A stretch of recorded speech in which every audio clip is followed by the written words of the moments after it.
Selamat datang di channel Di Luar Nalar Coy. Kali ini GW bakal bahas kronologi pembantaian etnis Tionghoa di Kalimantan.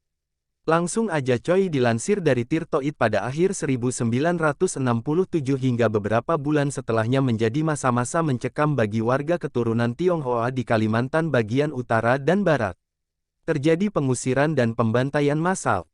Ribuan orang peranakan Tionghoa tewas dan puluhan ribu lainnya terpaksa mengungsi, dan tak sedikit yang mengungsi pun meregang nyawa.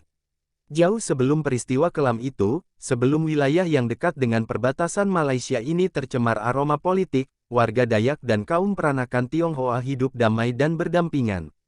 Bahkan, kedua etnis berbeda tersebut sudah menjalin ikatan persaudaraan yang kuat. Namun, semua itu berubah. Hubungan harmonis antara warga Dayak dan Tionghoa itu sirna setelah terjadinya gerakan tanggal 30 September tahun 1965. Citra Presiden Soekarno merosot karena dianggap membela Partai Komunis Indonesia (PKI). Di sisi lain, pengaruh Soeharto kian menguat dan menyerukan pembersihan total terhadap mereka yang dituding terlibat gerakan tersebut.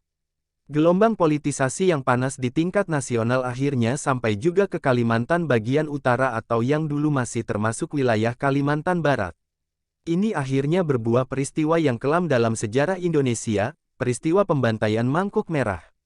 Pihak tentara disinyalir berada di balik peristiwa yang terjadi pada 1967, kronologinya gini coy, bermula dari Ganyang Malaysia. Sejak awal dekade 1960-an, Presiden Soekarno mulai mengobarkan semangat Ganyang Malaysia karena negeri jiran yang dianggap antek Inggris berambisi membentuk Federasi Malaysia.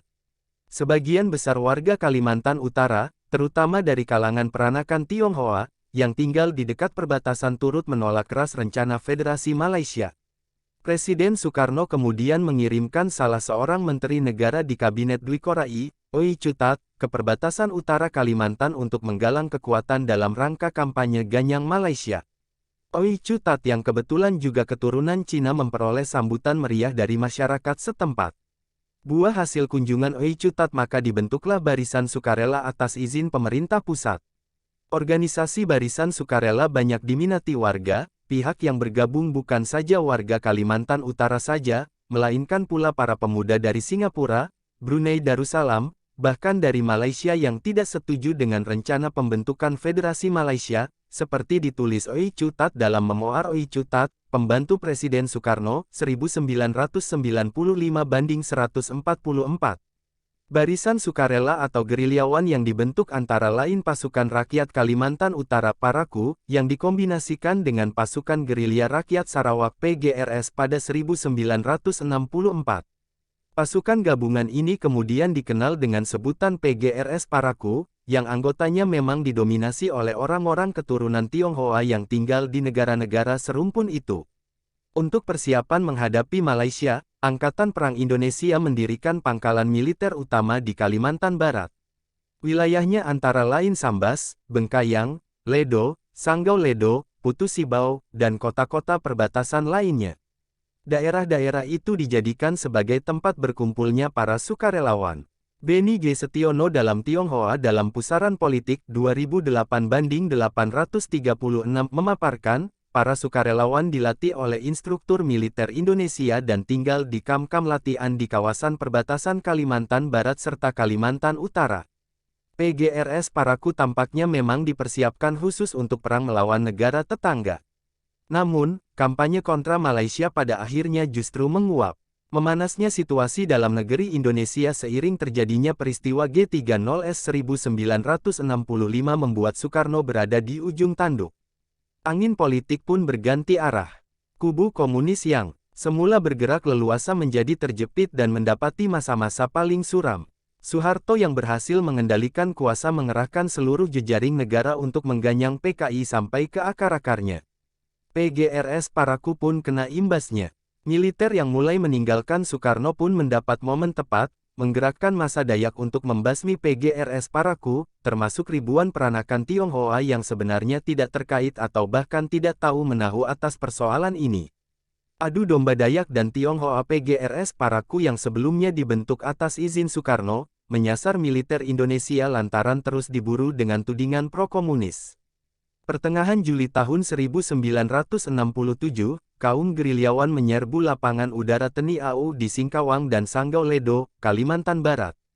Menurut catatan Indonesia Merdeka terbitan Sekretariat Negara, volume 14, 1995/641, serangan tersebut menewaskan 4 orang anggota militer. Selain itu, 154 pucuk senjata dan amunisi TNI juga berhasil direbut. Namun, upaya militer untuk membalas para gerilyawan mengalami kesulitan. Superman melalui tulisan, peristiwa Mangkuk Merah di Kalimantan Barat tahun 1967, Jurnal Historia, Februari 2017/6 mengungkapkan, terbatasnya pihak militer setempat, dalam persenjataan maupun jumlah personel, memicu kendala serius. Di sisi lain, pihak gerilyawan PGRS Parakou mendapatkan bantuan dari kaum pedagang perantara di pedalaman. Mereka menjadi penyuplai logistik dan kebutuhan para gerilyawan. Namun, Superman juga menyebutkan bahwa terkadang bantuan itu diberikan bukan secara sukarela, tapi lebih cenderung terpaksa karena takut. Pemerintah pusat yang kala itu berada dalam kendali Soeharto pun bereaksi. Ancaman PGRS Parakou yang diduga berbaur dengan kelompok komunis dirasa sudah amat mengkhawatirkan. Sehingga, diputuskan segera pengiriman pasukan bantuan.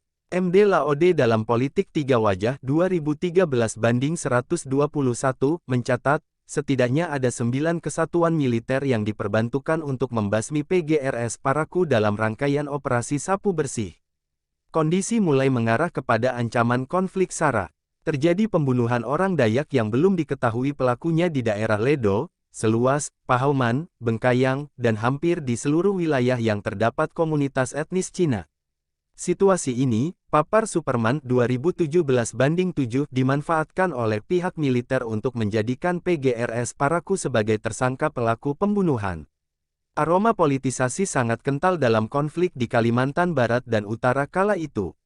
Masyarakat Dayak yang sudah telanjur murka kemudian bertekad untuk membalas dendam, dengan dukungan penuh dari TNI yang juga menghendaki pembasmian gerilyawan PGRS Parakou. Sehingga tragedi berdarah yang dikenal sebagai peristiwa Mangkuk Merah akhirnya terjadi. Terima kasih sudah menonton coy, semoga semua masalah kalian terselesaikan, jangan lupa di-share coy.